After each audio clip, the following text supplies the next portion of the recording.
បើក្មេងវាឆ្លាតហត់តែសន្ទូចក៏វាអាចស្ទូចត្រីបានចាឥឡូវនិយាយទៅអត់ឡើយក៏វាអាចស្ទូចត្រីបានដៃពីរជើងពីរបើគេធ្វើបានមិនក៏ឯងធ្វើមិនបាននេះរីម៉ាយខ្ញុំកាលនៅក្មេងហើយតែកាលនៅក្មេងឆោតទៅណាញ៉ាំអ្នកអស់ឆោតដូចខ្ញុំម្ដងពាក់ស្បែកជើងផ្ទាត់អាចឆ្កែណាតែមើងងាយទេហៅខ្មោចដំជ័យជ្វាមកវាយគ្នាជាមួយពួកព្រាយជួយផងបងច័ន្ទមនីខ្ញុំតយពីដាក់ឲ្យអ្នកឯងចុក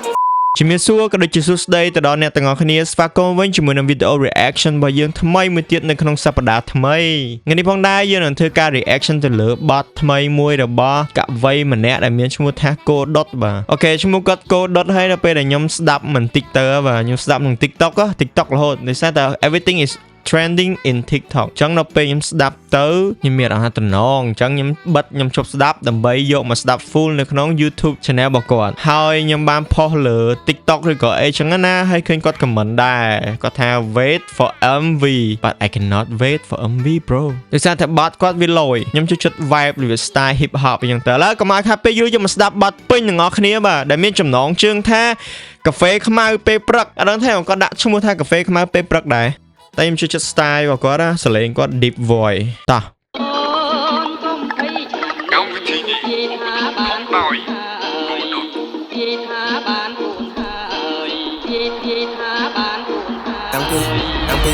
តាំងពីទូចម៉ែបង្រៀនSCអីអស់ពីចានបើក្មេងវាឆ្លាតហត់តែសន្ទូចក៏វាអាចស្ទូចត្រីបានចាឥឡូវនិយាយទៅអត់ឡើយក៏វាអាចស្ទូចត្រីបានដៃពីរជើងត្រូវចេះថាអញ្ចាអាហ្នឹងវារីម៉ៃខ្ញុំកាលនេះក្មេង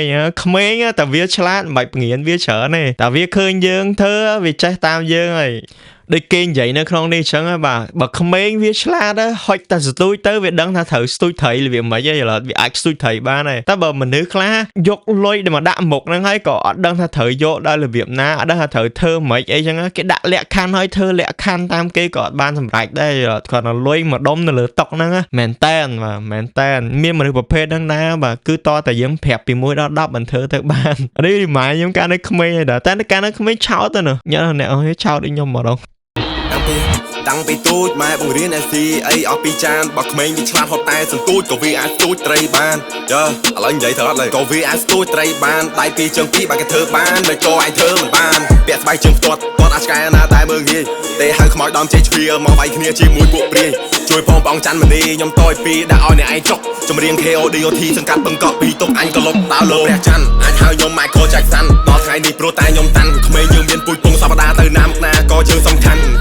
តែមិនទាន់បញ្ចប់ខំប្រឹងដល់ថ្ងៃគេកប់រឿងខ្មែរជាតិនៅបន្ទប់តែហប់តោះយើងបបអួយហើយជួនកញ្ចក់យុវវ័យ18ក្តីសម័យនៅពេញខ្លួនជឿថា Oh my god this song is so hard ខ្ញុំអត់ដឹងមិននៅពេលដែលខ្ញុំស្ដាប់បទរបស់គាត់ទៅខ្ញុំអត់ដឹងថាមិនបានខួរក្បាលខ្ញុំវាអស់ទៅរត់កោរហូតអូខេGo.Dot remind me about Rutko ដោយសារតែឈ្មោះរបស់គាត់ស្តៀងគ្នា style របស់គាត់ style ច្រៀងអានេះគេមាន style unique របស់គេយើងកុំនិយាយថាគាត់យក style Rutko ឬក៏គាត់ដូច Rutko អីយើងអាចនិយាយចឹងបានណាខ្ញុំនិយាយទុកមុនបាទគាត់មានសម្លេងធ្ងន់ស្តៀង Rutko ប៉ុន្តែ unique style ហើយនិង rap style របស់គាត់គឺប្លែកពី Rutko អូខេ but you still remind me about Rutko ឲ្យយកទឹកភ្នែកមកស្រោចតំណាំស្រោចចប់យុវវ័យ18ក្តីសម័យនៅពេញខ្លួនហើយយកទឹកភ្នែកមកស្រោចតំណាំស្រោចផ្កាសួនចម្រៀងខ្ញុំគឺជាកាហ្វេខ្មៅនៅពេលព្រឹកសូមយកបេះដូងអ្នកយកមកស្ដាប់ហើយយកក្បាលយកមកគិត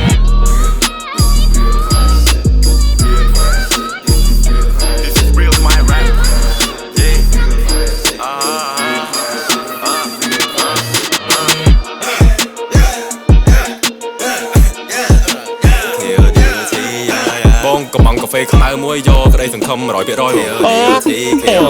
ស្រឡាញ់ពាក្យហ្នឹងខ្ញុំស្រឡាញ់ពាក្យហ្នឹងប្រហែលខ្ញុំចេះពាក្យហ្នឹងហ្មងគេយកកាហ្វេខ្មៅមួយក្តីសង្ឃឹម 100គោចំហបើសិនលូកត្រូវតែលូកអីកប់សម្រាប់ចិត្តតែធ្វើអីមួយត្រូវតែ10លើ10អ្នកមិនស៊ូជាមួយយើងត្រូវកាត់ចោលឲ្យអស់គេមិនខ្វល់ពីយើងផងកាត់ចោលមានអីត្រណោះខ្លាចគេអន់ចិត្តតែគេអត់ខ្លាចយើងអន់ចិត្តផងថ្ងៃដែលមានងអីគេសាថ្មីមើលមិននឹងនិយាយនេះអ្នកមិនស៊ូជាមួយយើងត្រូវកាត់ចោលឲ្យអស់គេមិនខ្វល់ពីយើងផងកាត់ចោលមានអីត្រណោះខ្លាចគេអន់ចិត្តតែគេអត់ខ្លាចយើងអន់ចិត្តផងថងកន្លែងហ្នឹងខ្ញុំនិយាយមែនត្រឹមត្រូវហើយកវី Go.Dot គាត់និយាយត្រូវប្រហែលចុះថាខ្ញុំដាក់ឈ្មោះគាត់កវី Go.Dot តែចេះម្នាក់ខ្លាចគេអន់ចិត្តខ្លាចគេគិតអញ្ចេះខ្លាចគេធ្វើអញ្ចោះខ្លាចគេគិតអញ្ចេះខ្លាចគេគិតអញ្ចោះប៉ុន្តែ ខ្លួនឯងវិញអត់ដែរគិតទេថាគេដាក់អន់ចិត្តដែរខ្លាចយើងអន់ចិត្តខ្លាចយើងគិតអញ្ចឹងចុះអីអត់អ្នកផ្សេងអត់ដែរគិតពីយើងអីឡើយមានយើងឯងគិតតែពីគេរហូតអញ្ចឹង fuck people mindset កុំខ្វល់ពីអ្វីដែលគេនិយាយយើងធ្វើអីធ្វើទៅអ្វីដែលផ្ដល់ក្តីសង្ឃឹមផ្ដល់ក្តីសុខឲ្យយើងហើយផ្ដល់ផលល្អឲ្យយើងគួរតែធ្វើទៅតែសុំមួយកុំឲ្យប៉ះពាល់ការរស់នៅរបស់គេកុំឲ្យប៉ះពាល់ជីវិតរបស់អ្នកដទៃអញ្ចឹងណាអ្នកនរធ្វើអីក៏ដោយយើងផងកាត់ចោលមានអីត្រណោះខ្លាច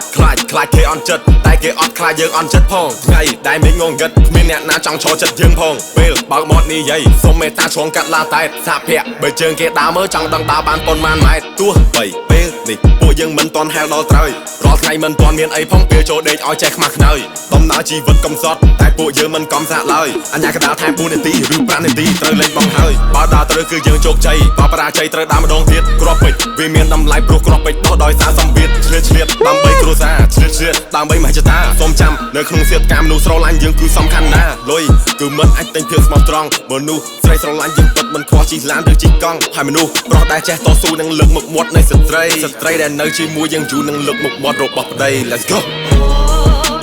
ត្រូវទៀតហើយកោដុតនិយាយត្រូវច្រើនចំណុចមែនតើខ្ញុំនិយាយមែនតើបទនេះវា style ចេញមក hip hop ជប់គេអស់ណាខ្ញុំស្ដាប់វាអស់សិនណាតប៉ែ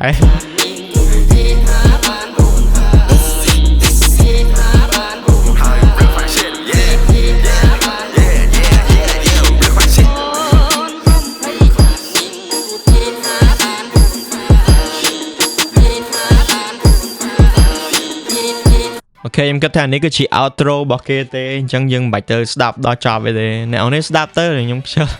ព្រោះនេះជា outro អញ្ចឹងrepeat again and again so សម្រាប់ខ្ញុំចង់បកស្រាយ first ចុងក្រោយគាត់និយាយមិញតាក់ទងពីស្ត្រីលើកកម្ពស់បរិបលើកកម្ពស់ស្ត្រីហ្នឹង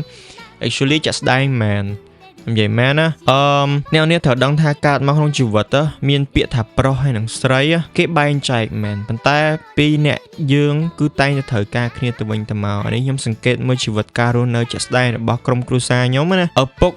មានចំណេះដឹងមានកម្លាំងកំហែងជាងម្ដាយមានភាពទន់ភ្លន់ប៉ុន្តែអត់ទន់ជ្រាយដែលគាត់អាចការពារគ្រួសារបានក្នុងការសន្សំចាយគាត់គឺជាឃ្លាំងទុកទ្រព្យសម្បត្តិអីចឹងយល់អញ្ចឹងប៉ារ៉ូស៊ីឬក៏អីហើយទុកដាក់ប្រពន្ធហ្នឹងហើយប្រពន្ធអ្នកទុកដាក់ហ្នឹងហើយម្ដាយអ្នកទុកដាក់ហ្នឹងហើយទុកដាក់ណាគេទុកដាក់ឲ្យគ្រួសារហ្នឹងហើយ of course ព្រោះនៅក្នុងជីវិតប្រុសស្រីគឺតែត្រូវការគ្នាជានិច្ចមិនមែនគ្រាន់តែសេចក្តីស្នេហាស្រឡាញ់គ្នាមានកូនមានចៅហើយបែកបាក់គ្នាណាត្រូវខ្ញុំនិយាយត្រូវអត់ចាំមិនថាខ្ញុំឲ្យបទនេះ20លើ10បាទចង្វាក់ hip hop ប្រភេទនេះខ្ញុំធ្លាប់តែស្ដាប់ជាមួយនឹង artist ចាស់កន្លងមកដល់ពេល suddenly ចេញមកនៅកវីថ្មីដែលមានឈ្មោះថា Kodot នេះ melody របស់គាត់តម្លាក់ flavor របស់គាត់មួយរៀងក្តៅដែរបាទហើយខ្ញុំស្ដាយមែនតើគាត់ថាតិចទៀតនឹងមាន MV សម្រាប់ទៅលើបទនេះតែខ្ញុំអត់អាចចាំបានទេខ្ញុំនឹង react ទៅលើបទនេះដោយមើល visual ជាមួយនឹង audioដែលជាតិជាមួយនឹង melody ដែលក្តៅពីខ្ញុំទៅមានតែប៉ុណ្្នឹងទេខ្ញុំស្រឡាញ់បទនេះនិយាយដែរគឺខ្ញុំស្រឡាញ់បទនេះហើយខ្ញុំចូលចិត្តបទនេះខ្លាំងមែនតើបាទបើសិនគាត់drop MV ចាំមើលពេលក្រោយទៅខ្ញុំនឹង react ទៅលើ MV វិញ so that's it from me reaction របស់យើងគឺចាប់តែប៉ុណ្្នេះហើយអរគុណមែនតើសម្រាប់គ្នាយើងណាដែលចូលចិត្តមើលវីដេអូរបស់ខ្ញុំឬក៏គាំទ្រវីដេអូរបស់ខ្ញុំអរគុណខ្លាំងមែនតើជួបគ្នានៅវីដេអូក្រោយ bye